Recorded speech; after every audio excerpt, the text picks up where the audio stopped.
Sorry about that. My internet's being so weird. I'm trying to streaming this, so sometimes it gets a little bit funky, but we're going to try this again, okay?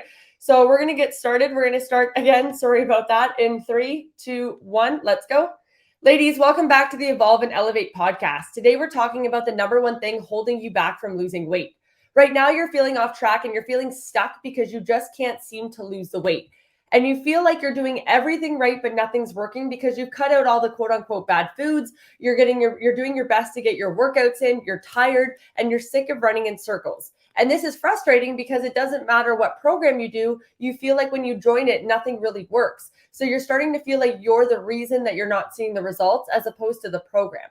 Because you learn some habits and they tell you not to eat anything off of this list for 16 weeks, you lose the weight, then you stop the program and you go back to normal life. And then all of a sudden you're like, bam, I'm back to my normal size. I'm back to my normal habits. I'm back to doing everything that I said I wasn't going to do when I first started this program. And now you're in this middle ground of doing better than you were doing before, but you still don't look or feel the way that you want to. You feel stuck. And everything that you did, you feel like was for nothing.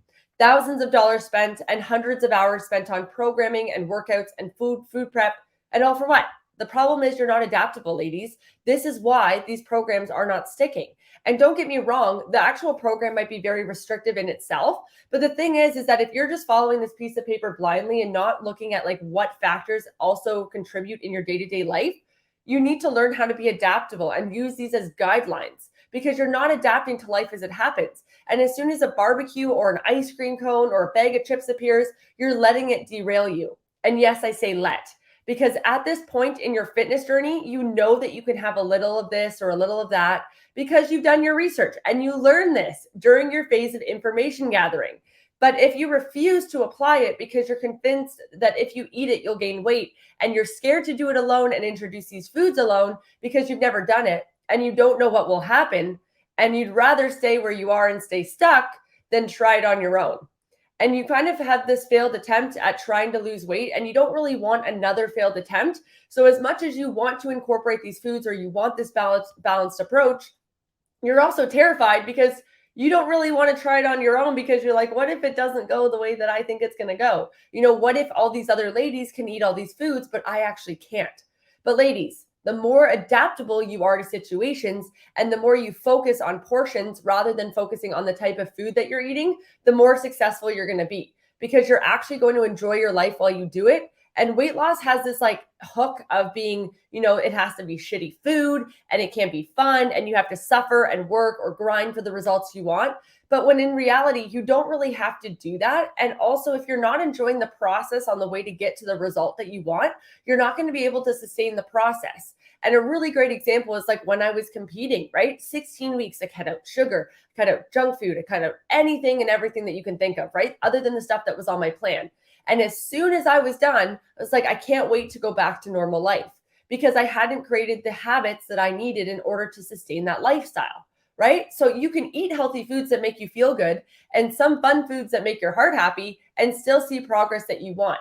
And this is going to allow you to go out to social events and actually have fun with your friends and actually hang out with people. And at one point in time, that restrictive diet might have been feasible, but ladies, you're not in that phase of your life anymore. And you keep trying to fight this idea that you want to be this like extremely healthy, eating, like yoga doing, workout crusher, like badass woman.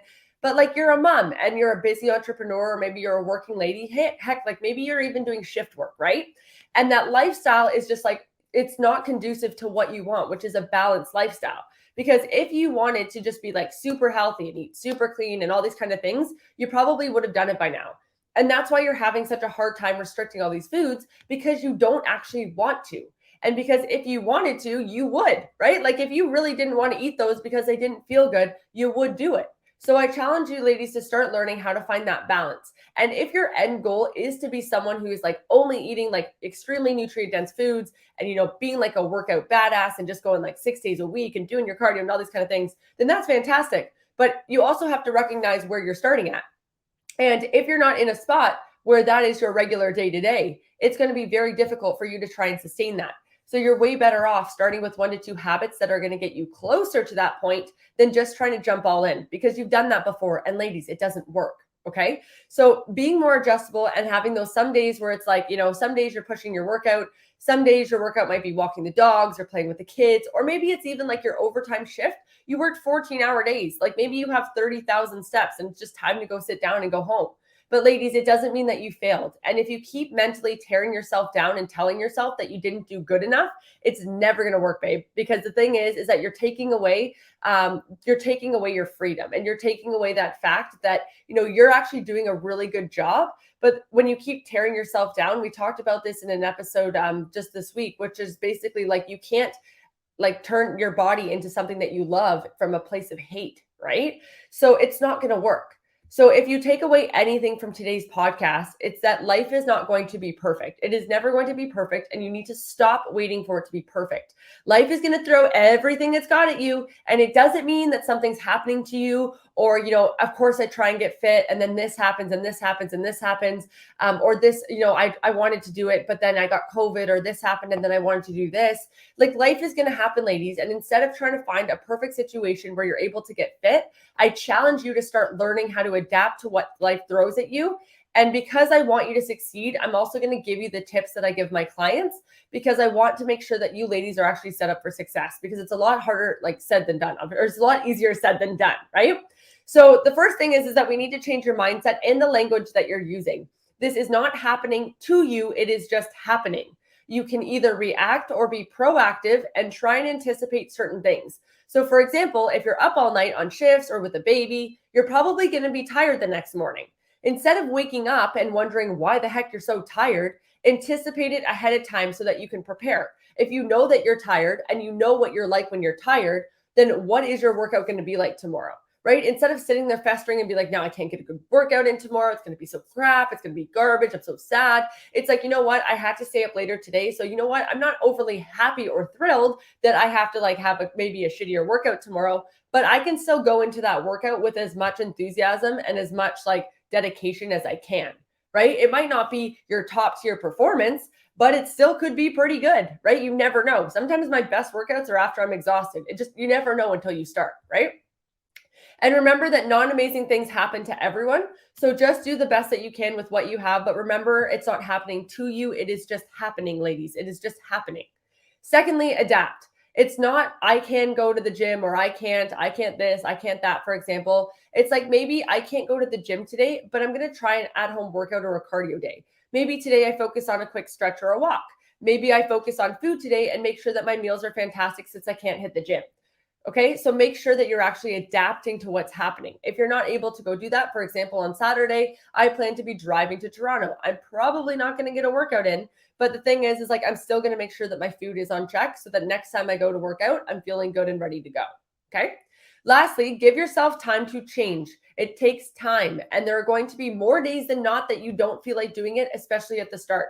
It does not mean it doesn't have to get done, just like chores or laundry or anything else, ladies. It's part of your routine. And as soon as you make it a non-negotiable and even tell yourself, I'm just going to go work out for 10 minutes, then even if you don't want to, you still have tried to for 10 minutes, right? I'm going to work out for 10 minutes. If I still don't want to do it, then I'm going to go home. If I still want to do it after the 10 minutes, then I'm going to keep going. And once you follow these tips, I know you're going to see tremendous results, but also changes both mentally and physically, ladies. And finally, you're actually going to be able to crush your weight loss goals, because you guys are actually going to be able to stick onto some sort of plan or some sort of routine when life throws you a curveball. Okay. So I hope you have the best freaking day ever. And thank you so much for listening.